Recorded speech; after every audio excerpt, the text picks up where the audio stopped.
Nation, what is good? Sixers Nation, what is good? Sixers sickos, what is good? You can't win them all, man. You can't win them all. You can't go 82-0. You can't win them all. But the Sixers get absolutely mollywopped by the Indiana Pacers. And so I expect the overreactions to be flying around tonight. I expect the overreactions to be superior. I'm ready for it, okay? Do me a favor, hit the like button on this stream if you're here right now live on YouTube. If you're listening on Apple Podcasts or Spotify, give us a review. Download the episodes. If you're listening on replay, not live, hit the like button there too, all right? Show us some love. We're here, win, lose, or draw. We don't just show up when Joel kicks Nikola Jokic's ass. We don't just show up when Joel Embiid drops 70 points in an NBA game. We don't just show up when Tyrese Maxey drops a 50-piece on the Indiana Pacers. That did not happen tonight on the Indiana Pacers.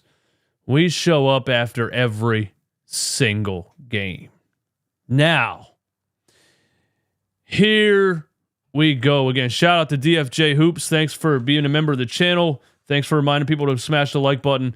And if you have a take on this game, especially if you have a negative take on this game, I want you to call me. All right? The Discord link is pinned at the top of the chat, and it's in the description. Mr. Hoover, I see you waiting in the Discord there. I'm going to take your call in a couple minutes. If you have a negative take, if you have a negative reaction to what you just watched, especially a negative reaction, I want you to call me on the Discord. I want to hear it. All right? Here's my take. Here we go again. Here we go again. The Philadelphia 76ers go into a game in Indiana. Yeah, they're playing without Tyrese Halliburton. But we are playing without DeAnthony Melton, without Tobias Harris, without Robert Covington, without Nicholas Batum, without Mo Bamba. Not that anybody relies on Mo Bamba, but he's had a couple of decent showings lately with those games where Joel's out or fourth quarter blowouts, things like that.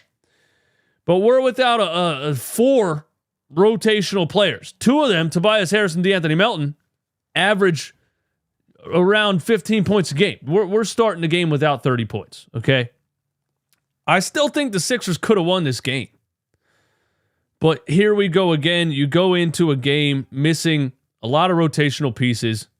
You get your ass kicked in an 82 game season. And the takes are going to be the 76ers desperately need help right now or we're going nowhere. But we just watched the Sixers healthy. Actually, we were still without DeAnthony Melton, but we just watched the Sixers healthy convincingly beat the defending NBA champions. This is all I'm saying is it's just one game. I focus on the big matchups during the regular season to try to assess what I think the team could possibly look like against playoff teams. The Pacers are a playoff team, and I still think the Sixers could have won, but the combination of playing without a couple of rotational players and then just the fact that it's a make or miss game. You know, you watch the first round of March Madness, sometimes Harrisburg area community college knocks off a number one seed because they just shot 60% from three and the one seed couldn't hit a shot. That's why playoff series are 7 games. Sometimes you're ice cold, the other team's red hot, and it's just the way that it goes. At one point, I think midway through the third quarter, the stat came on the screen. The Sixers were shooting 20% from three, and the Pacers were shooting 56% from three. That's the deciding factor in a game, in a regular season game. I'm not saying that's random. The Sixers also in this game played some of the worst defense I have ever seen them play. This is probably one of the worst defensive performances I've seen this season, especially. This probably compares to when they were on a traveling back-to-back in Minnesota.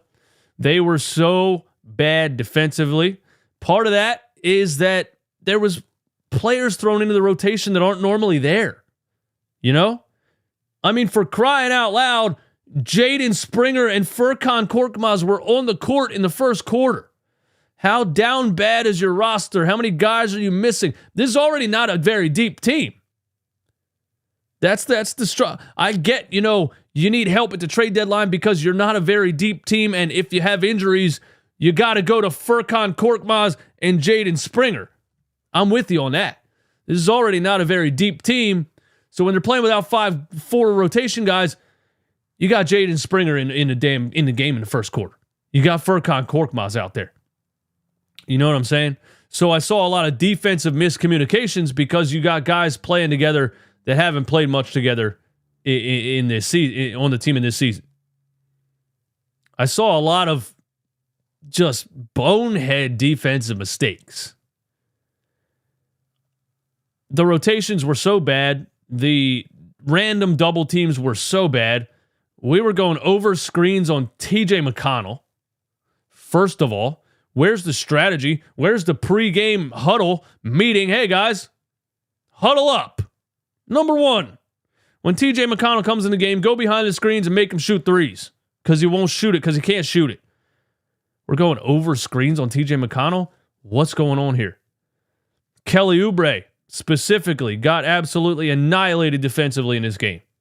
I mean, not just him, but he was one that stood out a lot on just defensive mistakes, miscommunications, just random things he was doing, like double teaming Nembhard in the lane after the guy just drove the paint 3 different times and refused to shoot it. Kelly Oubre double teams Nembhard and leaves Buddy Hield, the best movement shooter in the entire NBA, not named Steph Curry, wide open at the top of the key. And he shot it with his eyes closed. I watched him do it. He put his left hand over his eyes and he shot the ball with his other hand. That's how wide open he was. What are we doing here? I watched them double team TJ McConnell around screens and leave shooters wide open.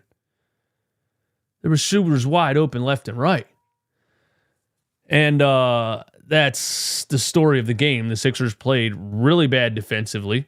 They couldn't hit a 3 on the other side, and the Pacers were taking advantage of all of the opportunities that we handed them. Not just perimeter defense either. The points in the paint, when I look at the team stat comparison, I know I'm going to cringe at the points in the paint because the Pacers have 2 players. The Pacers have 2 players that the Philadelphia 76ers never have. Benedict Mathurin and Nesmith. I forget his first name. Wait, I could just scroll down on the stat sheet, couldn't I? Yeah, I could. Look. They have, first of all, Anthony Nembhard, Aaron Nesmith, and Benedict Mathurin.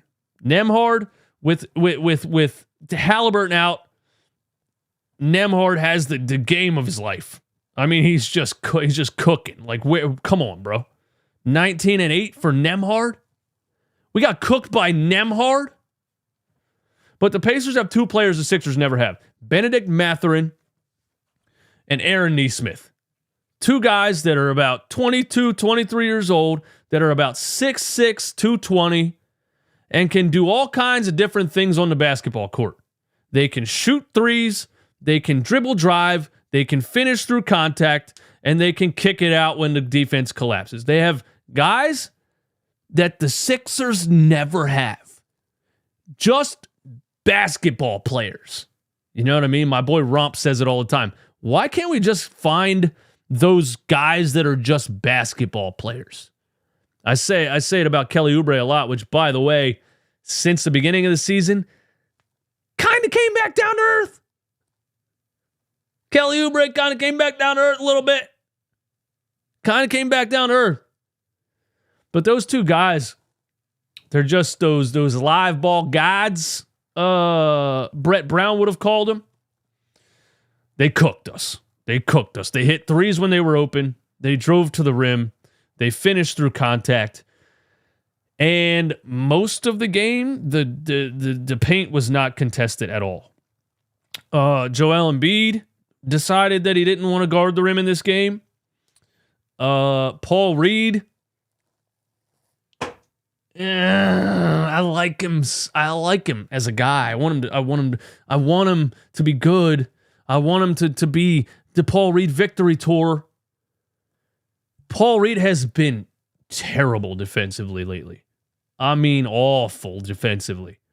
I watched Nembhard drive to the rim on this guy and just put layups over top of him like he's Mo Bamba. We played really bad defense. Maxey also, I'm not letting him off the hook. He was horrendous defensively on the perimeter. I mean, Nembhard got in the lane, drove past Maxey like he was standing still so many times. It was just kind of like, what are you doing? Why are you standing still? You either have to hedge around the screen, fight around the screen, or switch. I don't understand what's going on here. There was a serious lack of communication on the defensive end. And the Sixers got cooked. They got cooked. And they got burnt. And they got layups put on their head all game long. And that's what happened. But I don't care that much. Because you're playing without 4 rotational players. You shot 20% from 3. I know some people are kind of getting on me because every time we shoot 20% from 3, I make it sound like a big deal. And some people are starting to get worried. Do we suck? Are we going to continue to shoot like this? Are we going to shoot like this in the playoffs? I don't know. I know Maxey had another terrible shooting night. He was 1 for 8. He looked out of sync the whole game. He looked unsure of what was going on the whole game. I said the same thing last game. He looked like he was he would get the ball in his hands and kind of just force up a 3 just to get a shot off. He had a lot of nice plays where a lot of nice drives and finishes. But as far as the perimeter and his 3-point shot, he looked like he was just chucking threes sometimes just to shoot a 3. And there's just a difference between when he looks like he's in a comfortable rhythm and when he's just firing up a 3 just to fire it up. There was some of them that were from about 35 feet just out of rhythm that was like, why are you shooting that? But, bad game. Very bad game. Crumble it up. Throw it in the trash. Forget about it. Yeah. I'm going to go to the stat sheet in a second. I'm going to go to the team stats. But we got 2 of my dudes waiting in the Discord. I want to get your opinions. Anyone else that has an opinion, join the Discord. Go right in the call-in waiting room, and I'll put you on the show. I'm not overreacting to this game, but if you are, I want you to call the show and let me know. Mr. Hoover, Can you hear me any better now? I can hear you great. Okay, perfect. So, takeaways from this game tonight. Let's get right to it. We're injured. We're injured. Plain and simple, bro. We're injured. Yeah. And we need help. Bad. Facts. We had, correct me if I'm wrong here, we had 4 G League players playing tonight. Yeah. I mean, it ain't cutting the mustard, bro. I mean, Korkmaz ain't scoring. Robert Council was able to get his first 10-point game. Bro, you're getting paid more money than that. You got to be practicing more than that, dude. No disrespect. But you getting paid money. First 10-point game, we're already halfway through the season. Come on. And you're making hundreds of thousands of dollars. Come on, bro. Come on. No disrespect, but come on. Well, do you think the main thing is like, yeah, we were out players, but do you think, does it matter? Do the Sixers have a depth issue? Yes, we have a 100% depth issue. I mean, you have to have people who can score the basketball because let's be honest here. Was it like the first half or first quarter? You had only Tyrese Maxey and Joel Embiid scoring the basketball. You need someone else. And I know we talked about like a third option. I would love it if we could have a DeMar DeRozan, but Chicago probably will ask so much money for that. We're going to focus ourselves on those Tyus Jones ballers. We got to find Laurie Markkanens. We got to find someone who can score consistently off the bench. Yeah. I don't know about DeMar DeRozan myself. I need somebody that can shoot the damn three. And I don't think I would like DeMar DeRozan in certain lineups, but I don't think he's going to want to go to a team where he's playing in a bench lineup anyway. Would you start him? No. I mean, well, you would if you traded for DeMar DeRozan, yeah, you would have to start him because it's DeMar DeRozan. But I don't like the dynamic of a guy that doesn't shoot threes around Joel Embiid when you already have, I mean, I don't know if you're trading Tobias Harris in that trade. Tobias shoots threes, but I don't like it. I need a guy in place of DeAnthony Melton that can stretch the floor. You know what I mean? I would literally take Benedict Mathurin over DeMar DeRozan right now. Fair enough. Is that a crazy take? I wonder. Yeah, I mean, yeah. Hey, I'll run with it. I'll run with it because you know what? Anything that helps us win right now, I'll go with it. I'm honest with you. I wanted to ask your opinion on this. Yeah, go ahead. I'm going to have a hot take in a minute. And this is not the hot take, but I wonder, would you consider moving Mo Bamba to power forward instead of center? Because I agree with you, bro. I saw him in some games, bro. He don't jump. No. He don't jump. Bro, he ain't jumping. I'm like, come on now. How tall are you? You got to jump. Wait, what do you mean, though? What do you mean moving him to power forward? In the starting lineup? No. Off the bench. No. No, I thought that wouldn't. How would that make a difference? You need the 4 and the 5 to guard the rim off the bench. He can't guard the rim no matter what position he's in. I'm just trying to find someone that we have who can shoot because we know he can shoot. We need if you're gonna want to trade for some guys, you also have to bring out some value. And I'll be honest with you, this whole fourth quarter, I thought. All right, so okay. I'm sorry. So you get a better backup center in a trade, and then you play Mo Bamba at the 4 off the bench with the backup center that you traded for. Yes. Okay, I don't hate that. I mean, now here's the hot take I was going to mention to you. Let's hear it. Would you bring back DeMarcus Cousins? Hey, bro. I looked it up. I'm like, when was the last time we played? 2021, 2022. What's up? Hey, we got to try to find something. What's up? Here's the thing. All possibilities, if we're but this is how if we're absolutely down bad if we're looking at guys that tore their Achilles 4 years ago that are playing for the Shanghai Sharks. We're down very bad if we're looking for those guys. I'm sorry. Through that. I'm just saying that as like a last option. We know we have to trade some guys. We got to move the ball. We got to. The last time he played, he wasn't terrible. I think it was for the Denver Nuggets or something. I don't even remember. But I don't think he can stay healthy, and I think he's just too old at this point and injured. Well, last piece I'm going to say is Tre'Quan Smith. I've called in the show numerous times. I've been asking about this guy. Yeah, bro, you cannot perform like that again, dude. He was airballing. He wasn't scoring. He's a G League player. It's a guy that just showed us that he's a G League superstar.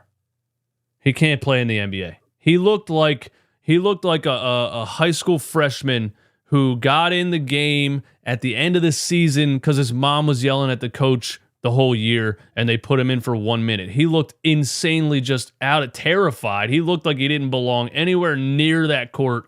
It was not good. And there's no way he's 6'4", by the way. He's shorter than TJ McConnell. People are telling me he's 6'4". I looked it up. It says he's 6'4", $160. He's tiny. He's not 6'4". He's tiny. Yeah, I believe he got blocked at the rim when he went against the one center for the Pacers. He ain't getting anywhere. Yeah, bro. Hey, thanks for calling, buddy. I appreciate it. And if we're looking at DeMarcus Cousins, we are down bad. Later. All right, Mikado, let's get you in here, man. Mikado, what's going on? Hello? Mikado, what's up, man? Sorry for the technical difficulties. We're live. No, you're good, man. I appreciate you picking up. Yeah, no problem. What's up, man? What'd you think of this game? Dude, So first of all, I just wanted to say that I fucking love Nick Nurse before I say anything further. All right. And sorry for cursing, by the way. You can say whatever you want. I don't care. Well, don't say whatever you want. F word here and there is fine. I don't care about that. For sure. I want to have so much faith in this team because, first of all, we started off the season very strong, and I don't expect us, like anyone, to go 82-0. So I know that we're going to have bad games throughout the stretch of the season. Yeah. But this is the second time where I'm watching a game, and I'm like, man, not even the second time, multiple times where I'm like, and I've noticed a pattern, especially with like Embiid and Maxey, where it's like they have these amazing games where it's like Embiid just drops 70, and then the come down game is like no effort. And the same thing with Maxey when he dropped 50 on the Pacers. The next game after that, he like had one of the worst games that he had in the season. And I'm just like, I don't know if it's like the excitement of that game that they're coming off of, or if it's just like they're too, like, I don't know if like they're just like sleeping on the competition or whatever the case may be. But it's just very, very like frustrating to see, like, especially with like rebounding. Like, Embiid literally gives no effort. Like sometimes, like he literally sits there. Like you see other people boxing out. How is it that Pascal Siakam has 10 rebounds? What's his name? Evan, whatever, has 9 rebounds. Like, dude, you're right. Embiid has 7 rebounds. He's staring at the ball up in the air. He's not boxing out like at all. It's just like, man, I want him to. Because here's the thing with Embiid, right? I really want him to. Because when you think of people like Jokic and Giannis, they're always being put above him because, one, they finished the job. And then, two, it's like, I feel like they're putting that extra effort and they have that extra motor that Embiid really lacks sometimes. Where it's like, yeah, but I mean, we don't watch all 82 Nuggets games or all 82 Bucks games. There's probably definitely games where they get run down by teams that they shouldn't be run down by, and there's a lack of effort. I mean, nobody's 100% locked in for 82 games. You know what I mean? You're not wrong. This game specifically was terrible effort. Terrible effort from Joel Embiid on the boards. Terrible effort from the team on the perimeter. Terrible effort from pretty much everybody. I think they need another training camp style practice from Nick Nurse, man. I do. Yeah, I seen on Instagram they like posted like school of rebounding, or like there was like a picture where like they held up a sign saying that. So I'm assuming like, okay, like I can see like they're really trying to put effort. Like, I thought that there would be more effort put into that tonight. And I understand it's like this one game. We'll see what Nick Nurse does, man. Maybe he goes thanks for the call, Mikado. I got to keep the show moving. We'll see if Nick Nurse, maybe he goes training camp style of practice, you know what I mean? I think they need one cuz that effort was absolutely terrible. B in the Discord, is this Big Red? Yo, B. Yo, what's up, man? What's going on, man? What's your name in the Discord? It just says B. Brent DR 11. What's up, man? How you doing? I said, what you doing? How you doing, man? What do you think of the game? I think that I'm not going to be overly negative. It's just a game in January and swipe the cans voice. But but my number one takeaway is I think that we need another third option in case of Tobias Harris being a fraud, because the Bucks in the playoffs with Doc Rivers, we know that they're not going to be good because obviously they gave up Drew Holiday for Dame Lillard, which made their defense horrendous. Oh yeah, what's your take on that? Yeah, well, the Bucks ruined their own team. They traded their defense. They fired their championship winning coach. They let Giannis pick the new coach. Then they let Giannis fire the new coach before the trade deadline in his first season. Then Giannis probably had a say in Doc Rivers. They hired Doc Rivers of all people.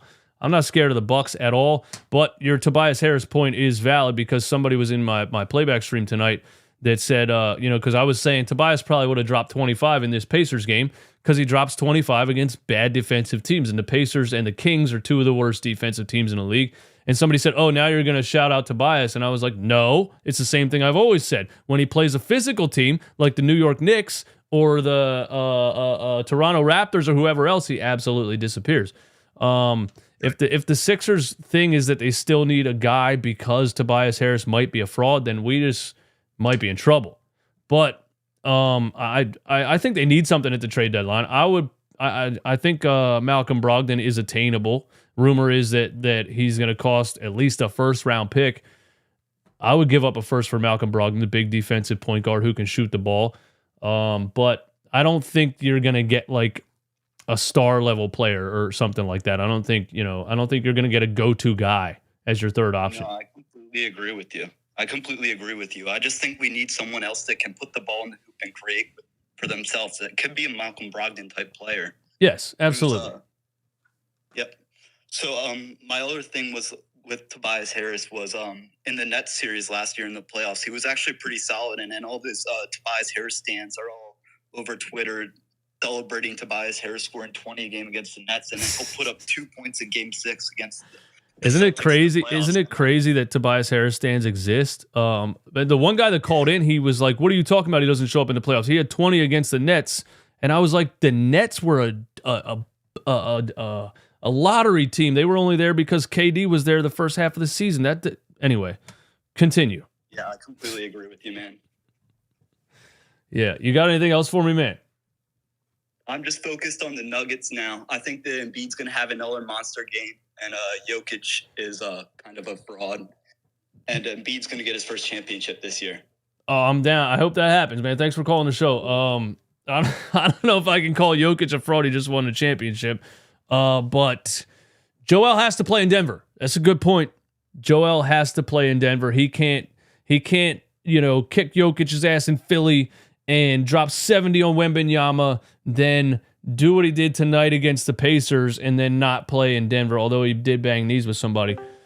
It's Tori is on the line. What's going on? What's up? What's up, man?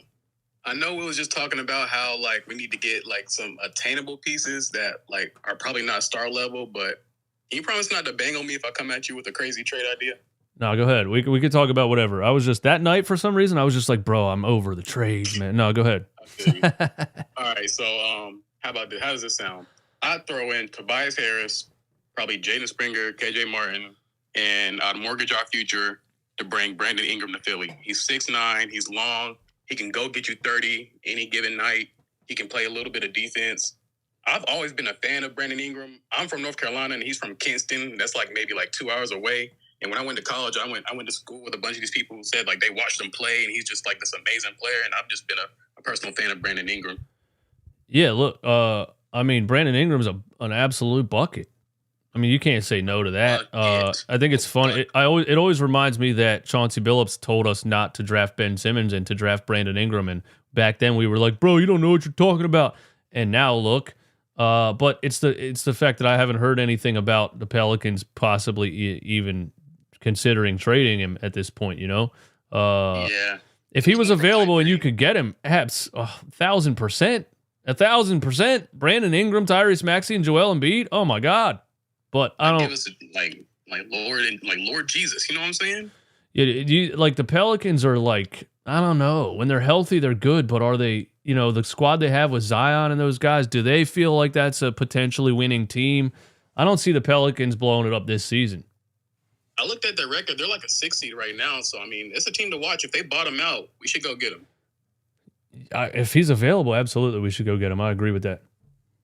That's all I have, bro. I would give everything we have for Brandon Ingram. I would give the unprotected first, the 2026 first. I would give Tobias Harris, everybody but Joel Embiid and Tyrese Maxey's all on the table. Yeah. Yes, yeah. Take whoever you want at that point. Take whoever you want. All right, man. Thanks for calling. Later, man. Yeah, Brandon Ingram, bro. Absolutely, man. And I still don't know what's going on with my Discord on my mic. It says streamer mode is enabled. Discord is not detecting any input from your mic. Oh, now I got to the mic settings. Now I got to the mic settings. Oh, cool, bro. Now that I held the show up for how long, now I accessed the mic settings and fixed it after I called everybody on the speakerphone. Yeah, of course. If Brandon Ingram was available, nobody's going to say no to that. He's just not available. The Pelicans are not. I don't know. It would be very random. It would be very out of left field if the Pelicans said, "Hey, we're trading Brandon Ingram." I haven't heard anything. I haven't heard a rumor. I haven't heard a rumor about a rumor. I haven't heard some guy on Twitter that has no check mark and just the letters NBA after his name, Chris Shields, NBA. I haven't heard any even random guys put out a fake rumor that Brandon Ingram is available. So I don't think that's I don't think that's a possibility. But if it was a possibility, 100% absolutely, man. Sign me up. Brandon Ingram, Tyrese Maxey, and Joel Embiid. Yes, yes, yes, and yes. Let's look at the stats here. Why not torture ourselves a little bit? So Joel Embiid gets his 30, only 7 rebounds. Again, the effort was not there. It wasn't good. I thought from start to finish in this game, the effort wasn't there. I didn't like the way Joel started the game. I don't like all the jump shots. I know that's how you put 70 on Wemby, but my thing is, like, there was way too much Joel Embiid ISO to start this game. There has to be more of an offensive system than that. And I know there is one. I've seen it lots of times under Nick Nurse already. This game, for some reason, it looked a lot like a Doc Rivers coached game. It just did. It was all Joel Embiid ISO, top of the key, free throw line, elbow, and he was just resorting to jump shots over Turner. He had a sequence in like the second quarter or third quarter maybe where he hit like 3 or 4 of these jumpers in a row. I think it was like the second half of the second quarter and finished the first half with 19. But it wasn't physical enough for me at all. I don't think there's a specific play where Joel got under the basket and put his shoulder into somebody. There was just a complete entire lack of effort in this game from start to finish. And congrats on getting your 30, Joel, but this game sucked. Okay, Patrick Beverley was 1 for 6 from the field. He wasn't really helping much in the department. They were going under screens on him when he was in the game. I know we were playing without some guys. Beverley was starting the game next to Maxey, and it just, is Patrick Beverley a threat from 3-point range? He has games where he hits some of them, but this is why we talk about a Malcolm Brogdon type of player, because that's a 40% 3-point shooter. That's somebody that's going to knock down some threes when teams are running under screens. Patrick Beverley, I don't know what his career 3-point percentage is, but you can run under screens on Patrick Beverley. Unless he's having that Boston Celtics game night where he dropped 26 and he's hot. It's just, he's not a good enough 3-point shooter to really help you out too much in large minutes. That's, I guess, my take on Patrick Beverley. Maxey was 1 for 8 from 3. He had 22 points. He had 19 at halftime, but by halfway through the third quarter, the game was over. Nick Nurse threw in the towel. 1 for 8 is bad. Maxey has had a lot of these types of games recently, these 1 for 8 from 3 type of games. He just needs to get in more of a rhythm from the 3-point line. It looks like he's really forcing up some shots just to shoot it.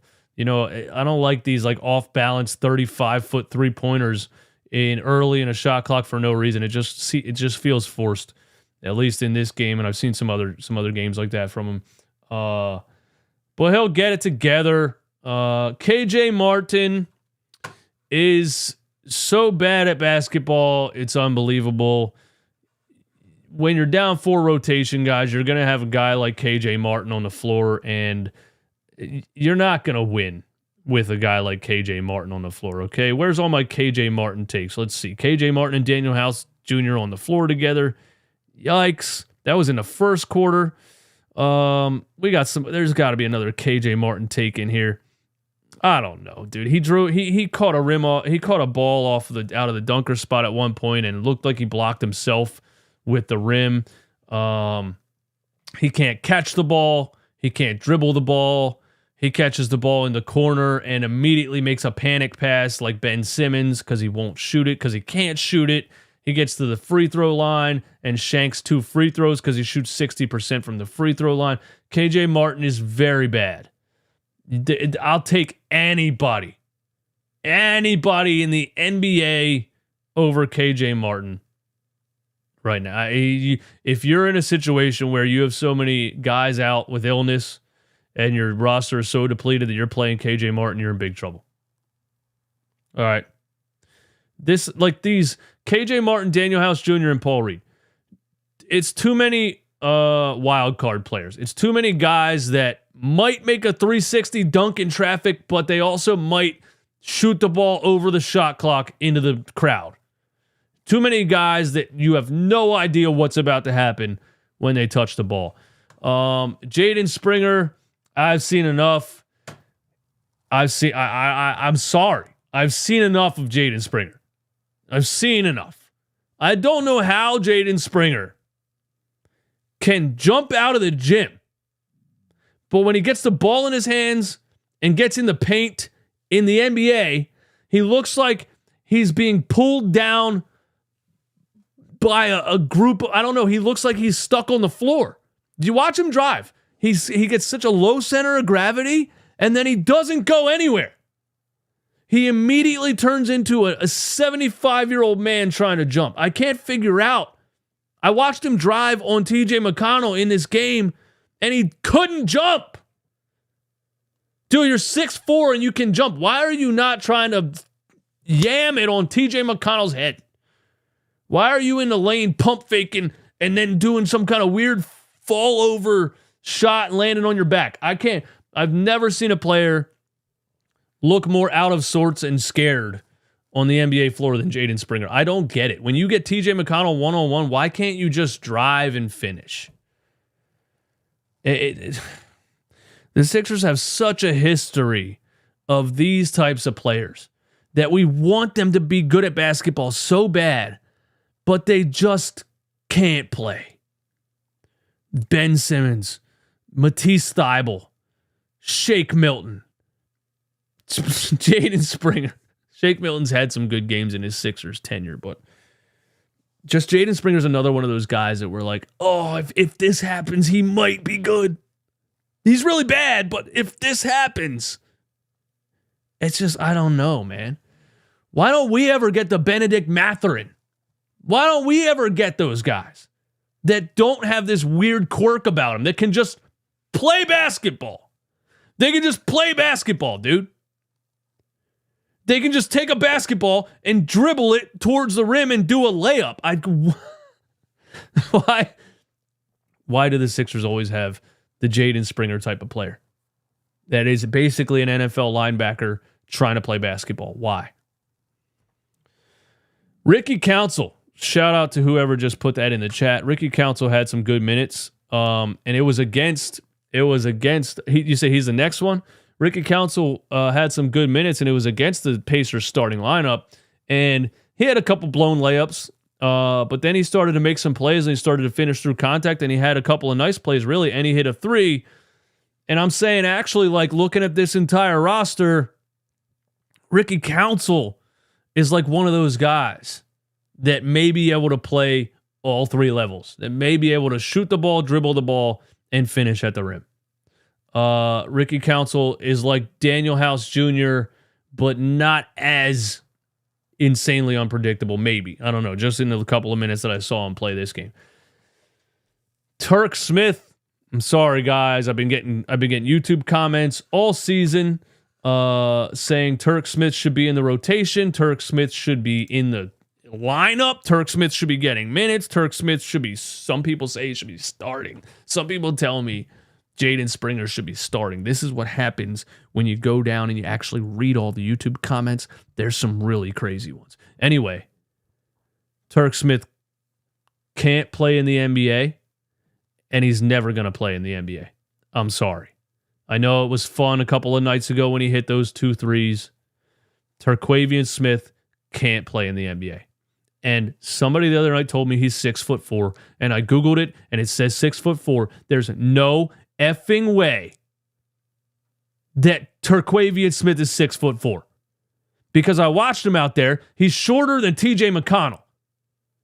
So he's lying about his age. He's lying about his height. He is tiny. He is absolutely tiny.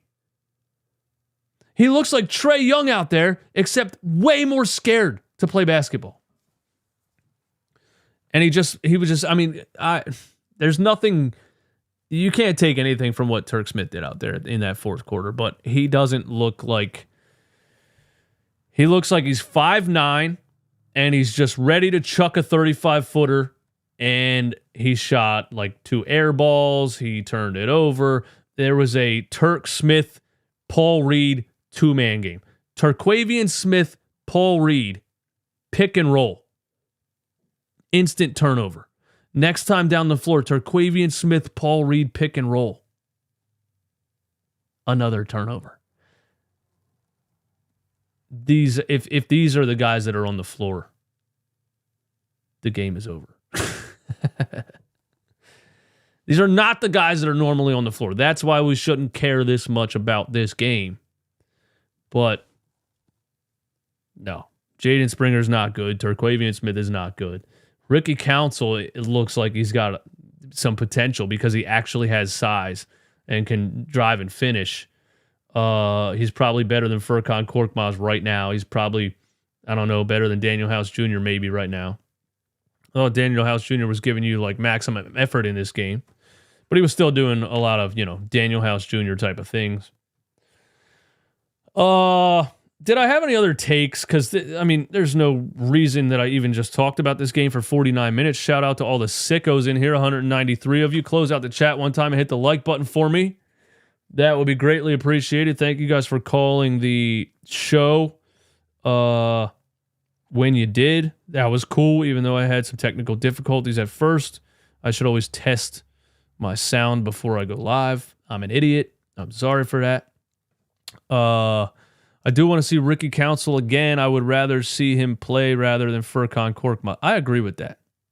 Furkan stinks.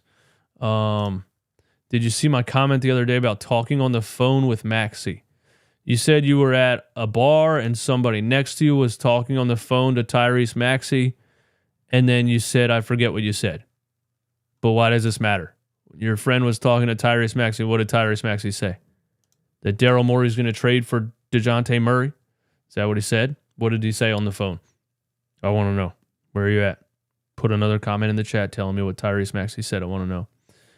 I'm not mentioning Tariq. He doesn't do anything for me. I like Springer more. Oh, they're both bad. They're both bad, dude. Jaden Springer's had plenty of opportunities to not look like a scared child on an NBA floor. And it's just the main thing about him is I don't know why he drives in the lane and he looks like he's super glued to the floor and he can't move and he can't jump. It doesn't make any sense to me because I've seen him do 360 windmills.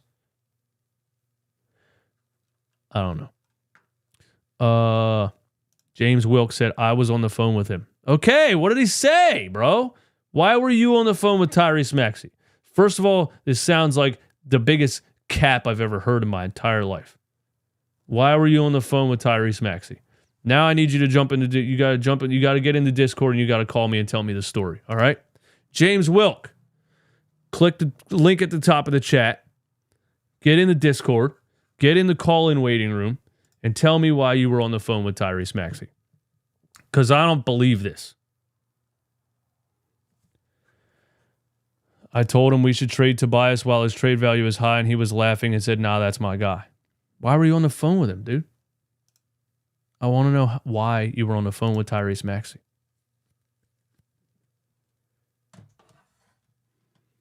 What, did he call you? Come on, bro. What are we talking about?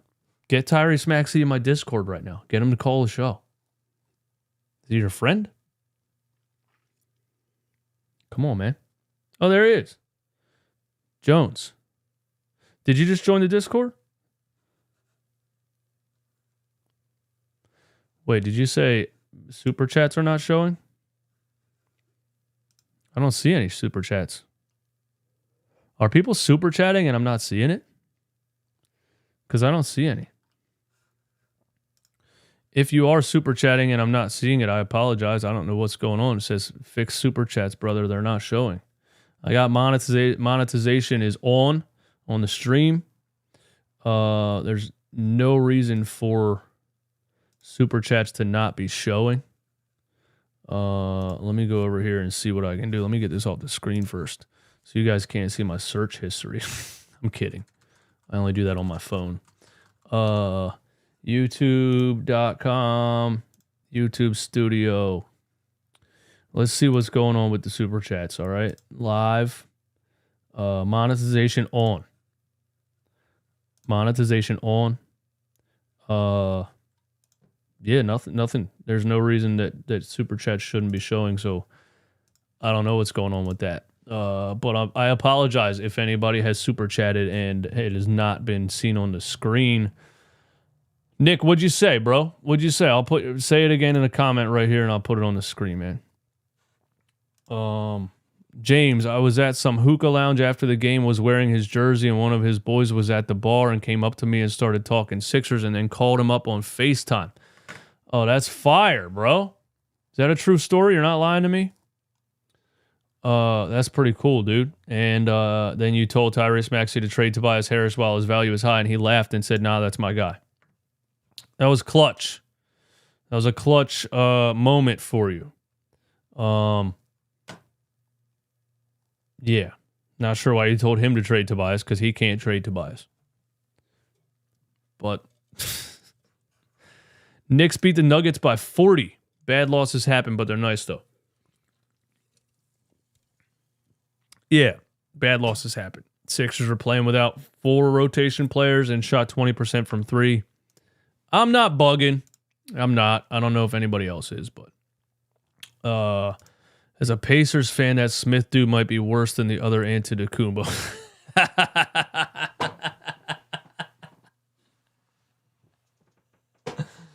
Tarquavian Smith is a G League player for life. We found out tonight, and I'm sorry, but he is.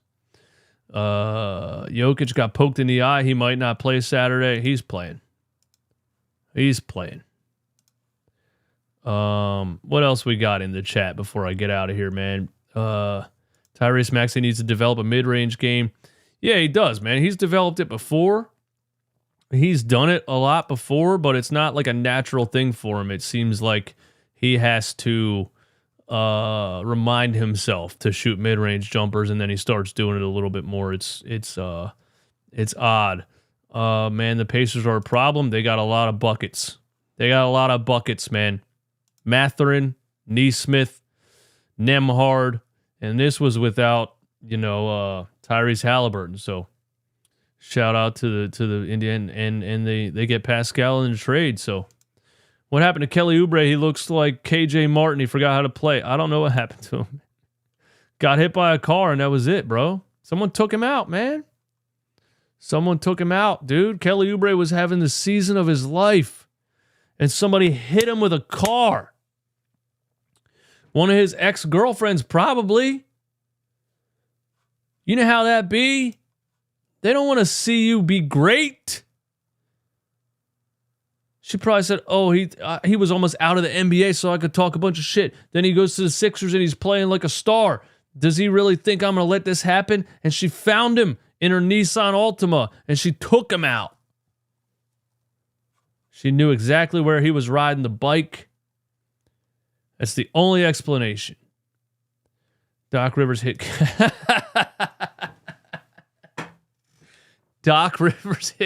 with the car. Doc was like, hell no, this team is not about to be better than they were when I was coaching. Or Doc was just driving normally, but he's so old that he can't see and hit him with the car. What else we got? Is Embiid hurt? No, he just hit knees together with somebody. He was holding his knee, but he didn't like twist it or sprain it or anything like that.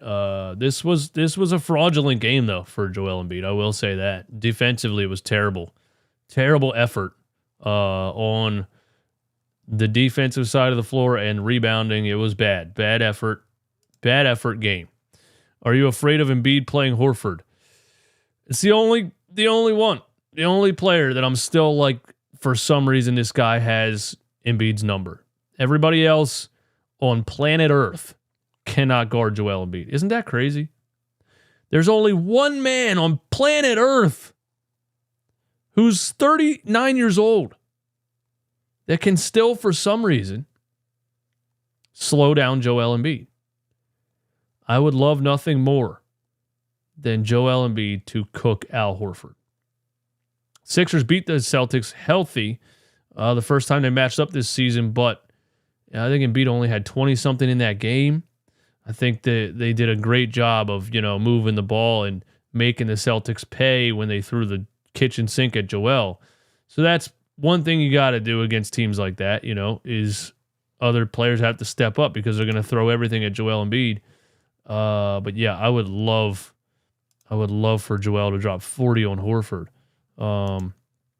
Funny thing though, Embiid averages against Horford are just as good as Jokic best season.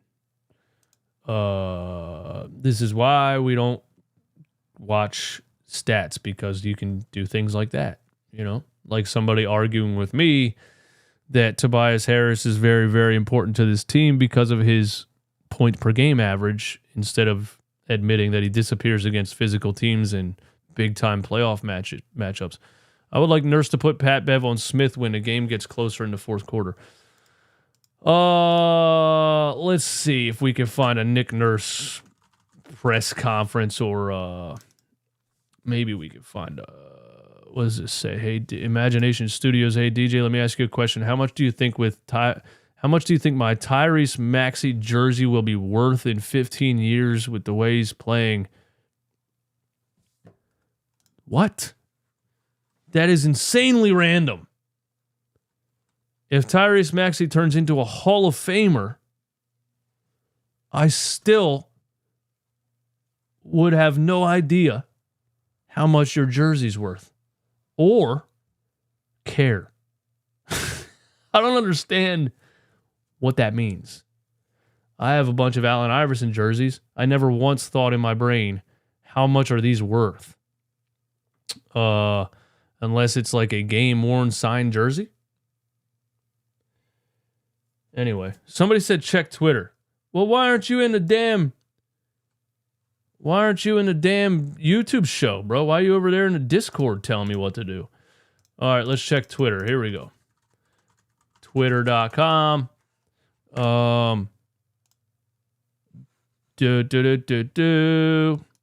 Sixers Woj. Greg Melly said Embiid hangover game. I agree with that. Let's get this bigger real quick. That's what she said. Here we go. Do you guys have any faith in Morey making moves to give this team a shot? My boy Romp says yes. 51% said yes. 48% said no.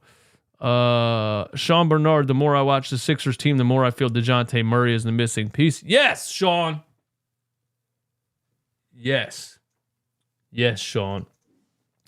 Oh, they're arguing in the Discord. What are they? I don't know what they're arguing about in the Discord. You guys, people are always arguing about something, bro. What does this mean? Let's see. Swipe a cam. Watch Jokic quit on this play, folks. Knicks announcer as Jokic misses a half-court steal on a Michael Porter Jr. turnover. I'm ready to say some things about the Knicks, but I respect the job they've done to build a playoff team. Well, the Knicks beat the Nuggets by 40, right? Reggie Miller leaves Trae Young off his all-star ballot. Well, yeah, because he shouldn't be on there. Who cares? Let's see if we can find Nick Nurse post-game, and then I'm out of here, all right? 181 people still hanging out in here. Thanks for being here. Thanks for hanging out. You guys are the best, man. Hit the like button if you haven't yet. I'm not seeing a Nick Nurse presser. Why can't I ever find a Nick Nurse press conference, man? Nick Nurse post game. 2019, I get. What the media. No. Let's see. Keith Pompey. Okay, people. No. What the Keith Pompey. What did Keith Pompey post? 2 hours ago. Western Conference All-Star vote. Keith, come on, bro. You're supposed to be a reporter and you didn't even post anything after the game? All-Star voting? I don't give a shit about All-Star voting, dude. John Clark. Pascal put him on the ground and buried the bucket. Ouch, Sixers losing big tonight, John Clark says. Joel Embiid back down holding his knee, but he's up and seems to be going back in. Okay. So all the reporters are frauds. They don't watch the rest of the game. They don't post anything after the game. They turn the game off at halftime. Fair weather reporter fans. There's that. Anyway, I got nothing else to say. This game absolutely doesn't matter at all. I can't believe I was up here for an hour and 4 minutes. I can't believe you guys are still listening to me talk. Shout out to everybody in the chat. Doc was about to coach the Shanghai Sharks, then the Bucks read Eastwood's Twitter. Yeah, I trolled the Bucks and I took them out. Better looking jump shot, Ricky Council or Ben Simmons. Is Ricky Council's jump shot ugly or something? I saw him hit a 3. Does it look bad? I don't remember. Pascal played better than Embiid. Yeah, 26-point triple-double. Was wondering why we didn't at least pick Morey's going to go get Lowry and Danny Green. Stop it. You stop it right now. All right, guys. Thanks for hanging out, man. Thanks for tuning in, all that stuff.